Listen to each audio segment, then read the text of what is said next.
Hi guys, and welcome to the tutorial where we will explain how you can get a discount on Airbnb.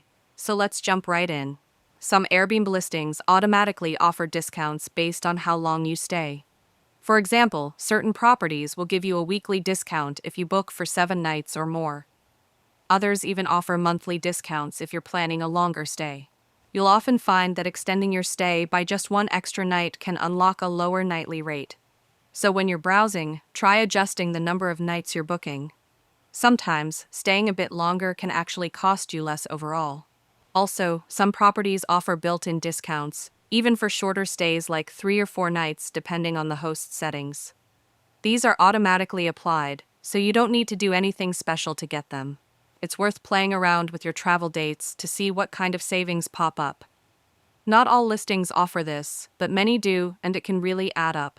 So if you're looking to book an Airbnb soon, definitely check if the place you're interested in has any long stay or special discounts available.